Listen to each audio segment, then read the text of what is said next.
Hey guys, welcome back to the channel. So behind me I have a 2002 Toyota Camry, and we're going to be replacing the front pads and rotors on this vehicle. The rotors are really rotted up and they haven't been cooling effectively, burning up the brakes. So with that said guys, before we go ahead and begin, if you guys haven't subscribed to the channel, hit the subscribe button down below and definitely smash that like button because it helps the channel out. With that said, let's go ahead and get started on today's repairs. First things first, get your car supported up in the air via jack stands, or a lift. Go ahead and remove your front wheel or whichever wheel you're going to be working on. We're going to be showing you guys the process on the right front here, but the left front is the same exact process. Now what I like to begin once the tire is off is I try to always turn the wheel to the way that I'm going to be working, meaning the caliper facing out, because when you pull it out all the way, you'll have room behind here to gain access with tools and everything. So now that we have all that set up and ready to go, let me grab my lighting and grab a few tools and we're going to go ahead and get started. Where we are going to begin is start by removing our caliper. We're going to be removing the 14mm bolt holding the caliper onto the bracket, and we're just going to go ahead and take off just the bottom bolt. And what I like to generally do then is get my caliper off. Now this caliper is stuck, so let me move you guys up to the front and show you guys how I remove it. Now that we have our bolt loosened up that holds the caliper to the bracket, you can choose to remove both. I remove the one because I can easily slide it up afterwards. But what I'm going to do in this opening here, I'm going to take a flathead screwdriver. I'm just going to put a little pressure on the caliper piston to retract it inward, and then we should be able to just get this off, and it's almost like butter, comes off very easy. And then what I like to do is go ahead, you're going to pull back on your caliper and just slide it out of the way. You'll notice that it comes out with the pin and everything in here, guys. So that's why I like removing just the bottom bolt, so I can just slide it out. It's much easier. Now that we have access to everything else, we're going to be removing our caliper bracket bolts. And what we're going to do is go ahead and put the camera behind, and I'll show you guys how we remove that. So I have you guys set up in the back. Now our caliper bolt was here. Our caliper bracket bolts are the bigger ones. One's here and the other one is up here. I like using my stubby impact. They are 17mm, and we're going to go ahead and zip these off. Now these shouldn't be on there too tight. With an impact tool like mine, you should be able to get them off. And then what I did was I just slid off the caliper bracket with the pads and everything. And you know, it's just that simple. It's really quick and easy. These brakes aren't that difficult as long as you have the right tools. Now that we have the bracket out of the way, we're going to go ahead and take our rotor off. Before I take my rotor off, I'm going to take the time to take my caliper tool, and we're going to be retracting the piston back in our caliper, just because we're going to have to hang it out of our way to get the to get our rotor off. So I'm going to use my compressor tool here. Now if you don't have this tool, you can use a C-clamp or whatever it is that you like. I just love these tools. They're quick, simple, and easy. And I apologize because I had blocked the camera there, but just to give you guys a little bit of a side view on this, when you put this tool in there, what you do is basically pump it up and it'll push the piston all the way in there just like ours did. Just basically you know, makes it a lot easier.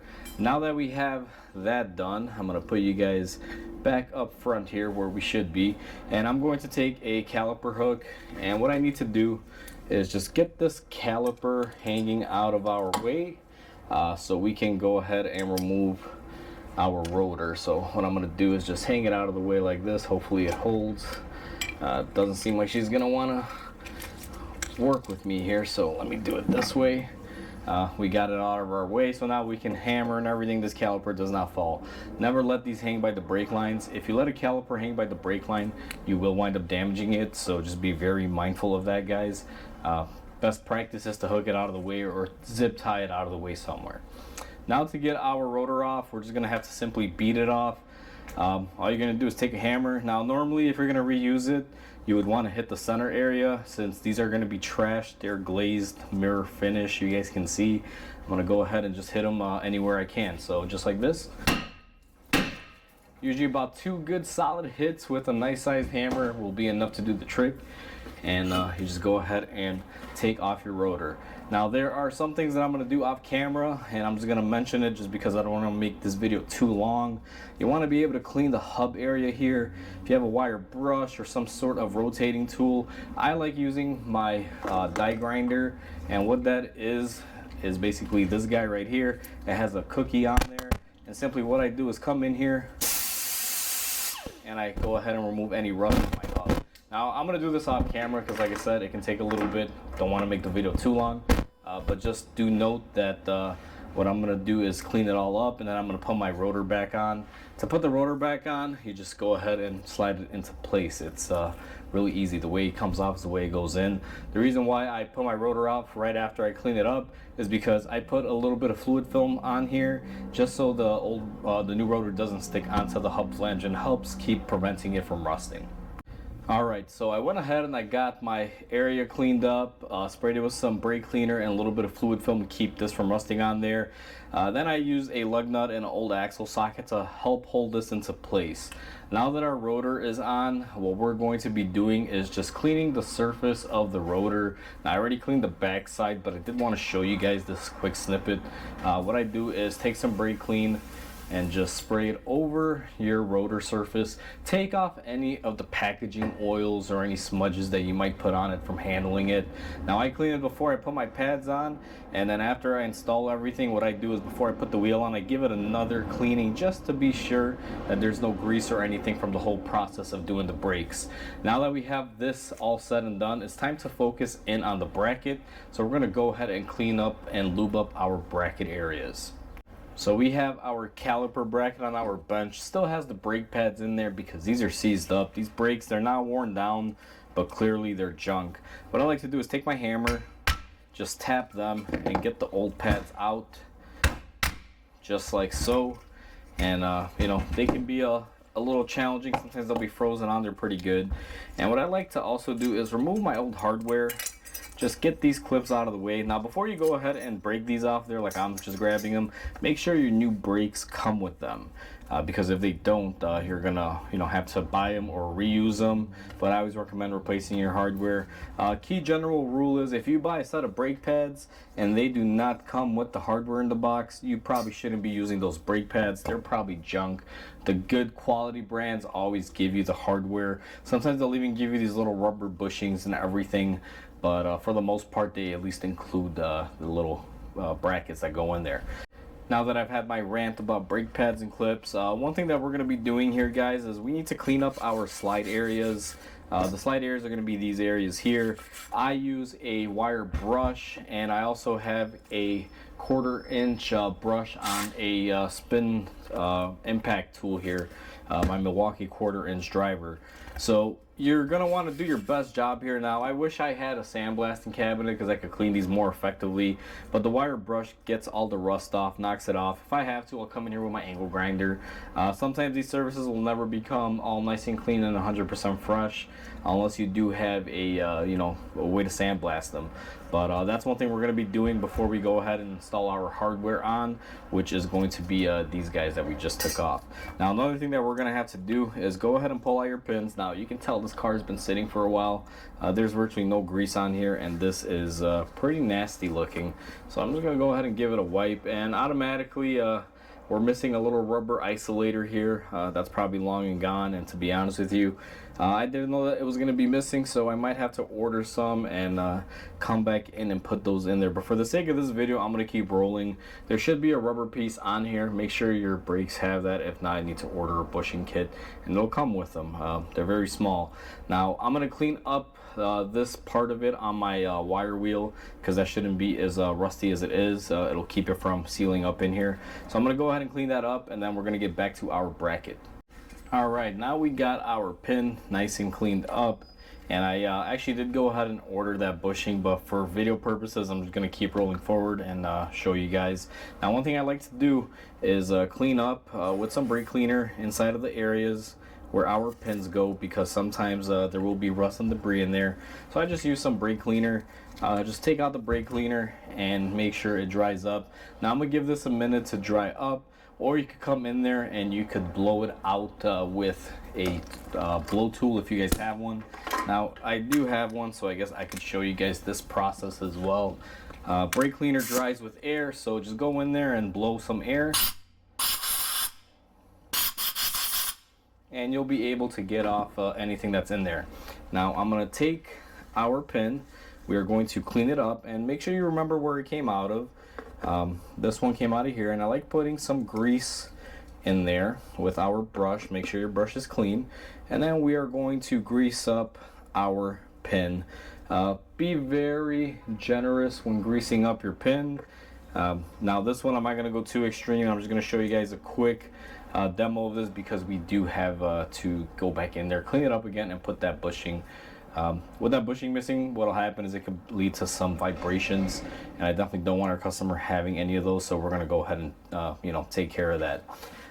Next thing, I'm going to come in here and clean up these areas. Now I already kind of scrubbed them prior to this, so I'm just going to show you guys right here. Now there's always something that's going to come off, but for the majority of it, that's what you want to do. They're pretty clean. I ran through them. Everything looks to be good. With our caliper cleaned up, we're going to be taking our hardware.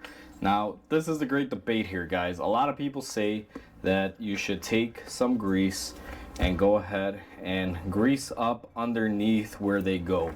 Now I've used this method before. It's hit or miss with me, to be honest with you, because the way I feel about grease on the caliper bracket is that it's going to run out and dry up regardless of the fact, because they're prone to water exposure and everything, so it really doesn't matter. So you can coat them like we did here or not, it's up to you. Then we're going to be taking our new clip, lining it up. Now make sure you have the correct clips. Sometimes some brakes will come with multiple clips. You want to make sure you reference which ones they are, and these just snap in like so. Make sure that they are all the way in. That's the common issue that I see. People don't push them all the way in, and then make sure that your little locker here in the center is good and ready to go. Now one thing I like to do that I've always been a big fan of is grease these on top, and same like we did on the bottom. Don't go crazy on them, just a little bit, but this grease will generally wash out over time. This will help keep the pads from sticking into place. If you clean them up really well and you get the rust out of the corners, your brake pads are more prone to sliding instead of seizing, and then by putting the grease on there, it just helps further enhance it. Now that we have our caliper prepped and ready to go, we're going to go ahead back on the vehicle and install it. Now we have our bracket in hand. Our rotor is being held in place by the axle and by the axle nut and lug nut that we put on there. We're going to slide our bracket in, take the bolts just like how we removed it. Give you guys a good snapshot of that when we removed them. And I'm going to go ahead and start hand threading them. Always hand thread them. Don't just start these off by gun or machine or something, whatever you're using, because you can definitely cross thread them. Now that I have those installed and hand tight, what I'm going to do is go ahead and tighten them and torque them into place. And then what we're going to be doing is taking our brake pads and getting those ready to install them. Now that we have our bracket on there, we're going to install our pads. Now I already installed our rear pad, but if you did your job right, all you have to do is take your pads and they should just slide in just like that, guys. Almost like clockwork or butter, whatever you prefer to call it. If you don't have pads that move freely in there, you're going to wind up having an issue and they're going to seize again. So just a heads up, make sure that you clean up and grease your contact points very, very well. So our caliper is hanging out of the way. We're just gonna go ahead and bring her back down here.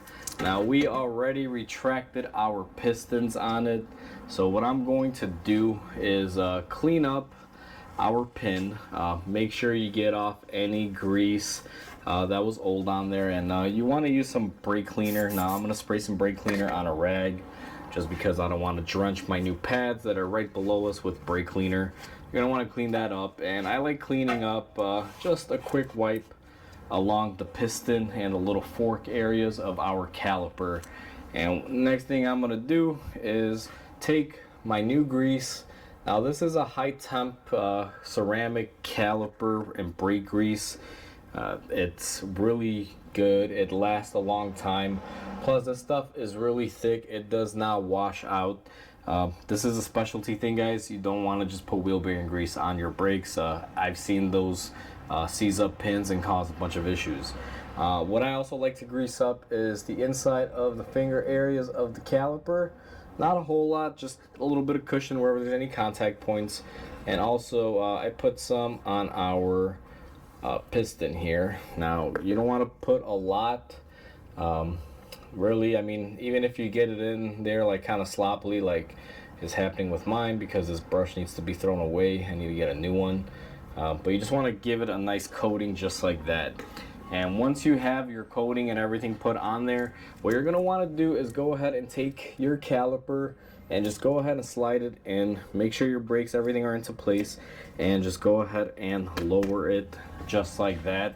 Now sometimes it may fight you if your if your rotor is moving. We have ours locked down a little bit, so ours slid into place fairly easy, as you guys saw. And what I'm going to do next is we're going to be taking our bolt. I have it on my socket, and I'm just going to go ahead and start threading it in there hand tight. And we're going to go ahead and tighten and torque that caliper to our bracket area. Now you guys may not be able to see it very well, so you know, just like we saw in the back, I went ahead and I put it on there, got my socket on there. I'm going to go ahead and tighten it.